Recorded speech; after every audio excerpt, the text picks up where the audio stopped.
السلام علیکم ورحمۃ اللہ وبرکاتہ۔ ریڈیو قطر آپ سے مخاطب ہے۔ سیف الرحمان سے آج کا پہلا نشریہ سماعت فرمائیے۔ ابتدا میں پیش خدمت ہے اہم خبروں کا خلاصہ۔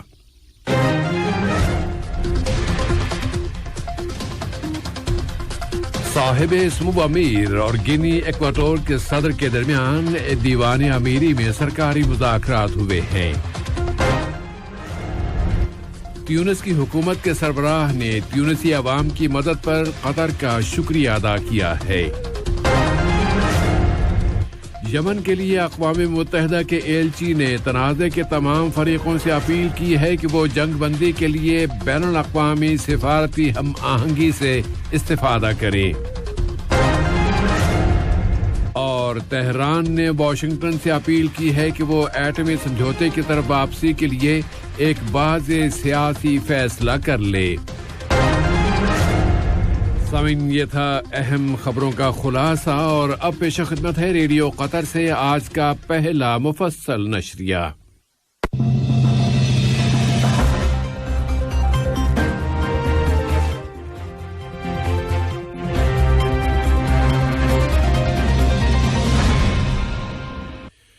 بسم اللہ الرحمن الرحیم۔ صاحب سمو امیر شیخ تمیم بن حمد آل ثانی اور جمہوریہ گینی ایکواٹورل کے صدر تیوڈور اوبیانگ انگویما امباسو کے درمیان کل دیوان امیری میں سرکاری مذاکرات ہوئے۔ صاحب سمو امیر نے مذاکرات کی ابتدا میں صدر محترم کا خیر مقدم کیا اور مختلف شعبوں میں دو طرفہ تعلقات کے مزید فروغ کی خواہش کا اظہار کیا۔ ایکواٹوریل گینی کے صدر نے ان کے بہترین استقبال اور میزبانی پر صاحب سمو امیر کا شکریہ ادا کیا اور کہا کہ ان کا ملک قطر کے ساتھ تمام تر شعبوں میں باہمی تعلقات کا مزید فروغ چاہتا ہے، جس سے دونوں ملکوں کے مفادات پورے ہوں۔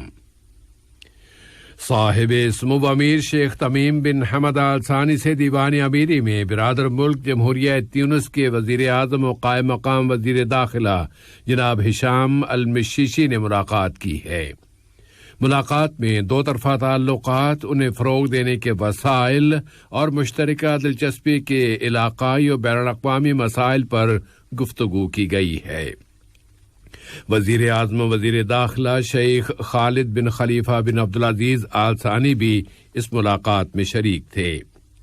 دریں اثنا تیونس کے وزیر اعظم و قائم مقام وزیر داخلہ جناب ہشام المشیشی سے نائب وزیر اعظم و وزیر خارجہ شیخ محمد بن عبد الرحمن آل ثانی نے ملاقات کی ہے۔ ملاقات میں دو طرفہ تعلقات و تعاون اور لیبیا کے موجودہ حالات کا جائزہ لیا گیا۔ دونوں رہنماؤں نے مختلف شعبوں، خاص طور پر سرمایہ کاری اور اقتصادیات کے شعبوں میں ان تعلقات و تعاون کو فروغ دینے کی خواہش کا اظہار کیا ہے۔ تیونس کے وزیر اعظم نے تیونسی عوام کی مدد پر قطر کا شکریہ ادا کیا، جبکہ نائب وزیر اعظم و وزیر خارجہ نے ایک مرتبہ پھر کہا ہے کہ قطر برادر تیونسی عوام کی مزید ترقی کے لیے ان کی مدد کرتا رہے گا۔ صاحب سمو امیر کی اہلیہ شیخہ جواہر بنت حمد بن سہیم آل ثانی نے قطر یونیورسٹی کے 2020 میں فارغ التحصیل ہونے والے 43ویں بیچ میں نمایاں پوزیشن حاصل کرنے والی طالبات کی تقریب تقسیم اسناد کی سرپرستی کی ہے۔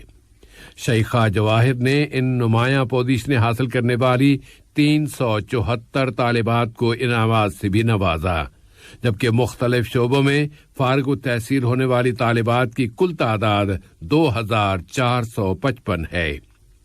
یونیورسٹی کے سربراہ ڈاکٹر حسن راشد الدرہم نے شیخہ جواہر کو سائنس اینڈ اکنامک کالج سے اعلیٰ تعلیمی ڈگری حاصل کرنے پر اعزاز سے نوازا۔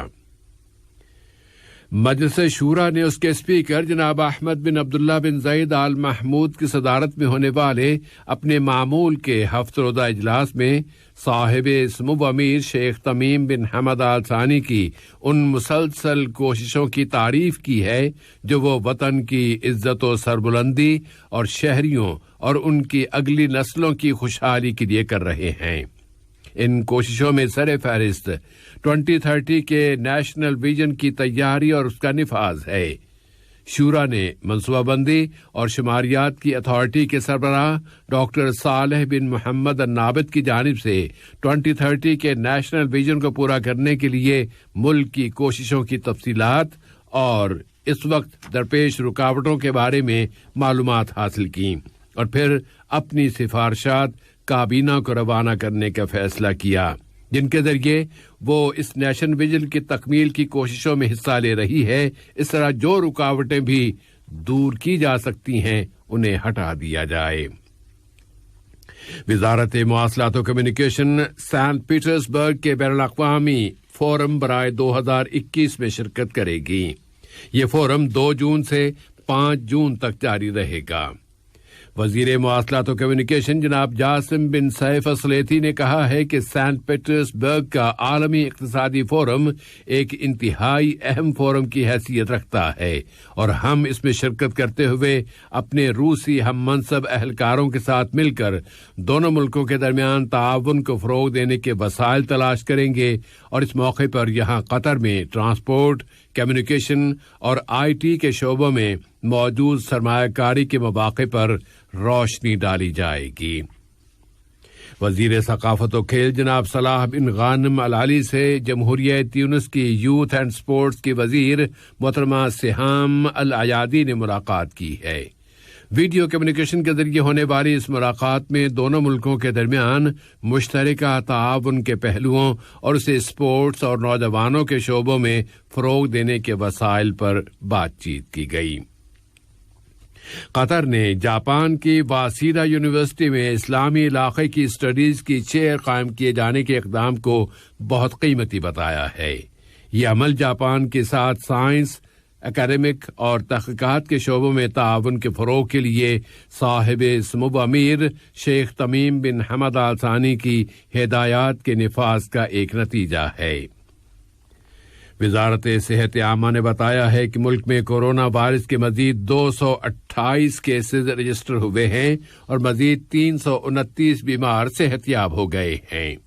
اس طرح یہاں اس بیماری سے شفا پانے والوں کی کل تعداد اب 2,13,336 ہو گئی ہے۔ 2 اور مریض فوت ہو گئے ہیں۔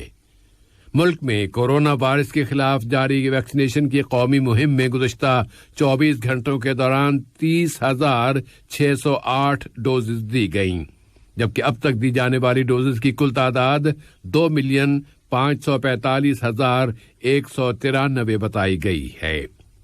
وزارت صحت عامہ میں ویکسینیشن کے شعبے کی سربراہ ڈاکٹر سہا البیات نے کہا ہے کہ یہ ویکسینیشن کمپلسری نہیں ہے اور جن لوگوں نے ابھی تک ویکسینیشن نہیں کرائی ہے ان کے بارے میں قوانین کا نفاذ کوئی سزا نہیں ہے، بلکہ انہیں اس وائرس سے متاثر ہونے سے بچانے کے لیے یہ ضروری اقدام ہے۔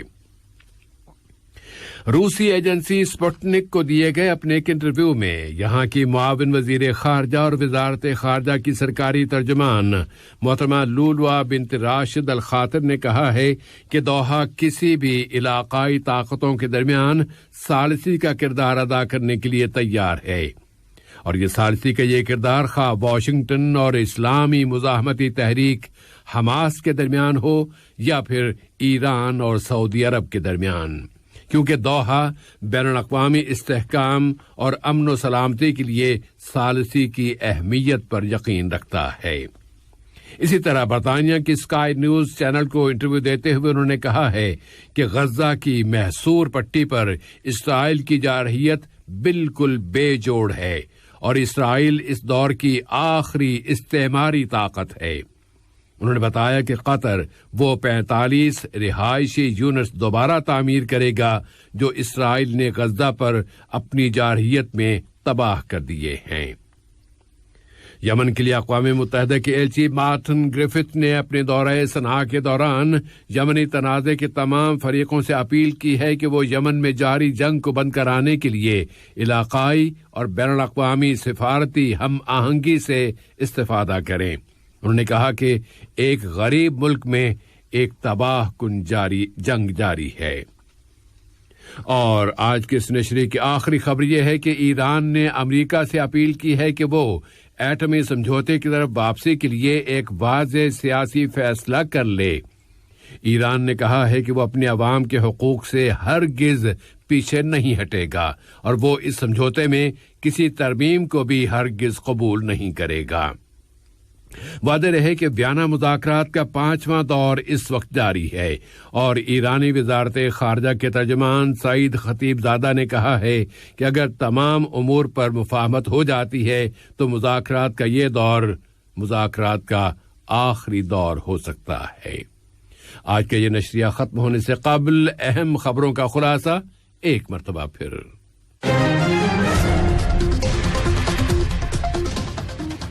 صاحب سمو امیر اور گنی ایکواٹور کے صدر کے درمیان دیوان امیری میں سرکاری مذاکرات ہوئے ہیں۔ تیونسی حکومت کے سربراہ نے تیونسی عوام کی مدد پر قطر کا شکریہ ادا کیا ہے۔ یمن کے لیے اقوام متحدہ کے ایلچی نے تنازع کے تمام فریقوں سے اپیل کی ہے کہ وہ جنگ بندی کے لیے بین الاقوامی سفارتی ہم آہنگی سے استفادہ کریں۔ اور تہران نے واشنگٹن سے اپیل کی ہے کہ وہ ایٹمی سمجھوتے کی طرف واپسی کے لیے ایک واضح سیاسی فیصلہ کر لے۔ ریڈیو قطر سے آج کا پہلا نشریہ اپنے اختتام کو پہنچا۔ اگلا نشریہ رات 7:30 بجے پیش کیا جائے گا بإذن اللہ۔ السلام علیکم دوستوں، میں ہوں شیخ نور۔ مجھے امید ہے کہ ویڈیو آپ کو انفارمیٹو لگی ہوگی۔ اسی طرح قطر اپڈیٹ آتے رہنے کے لیے میرے یوٹیوب چینل گپ ship with Sheikh Noor YouTube channel کو سبسکرائب کیجیے اور اس ویڈیو کو لائک، کمنٹ اور شیئر ضرور کیجیے۔ Thank you.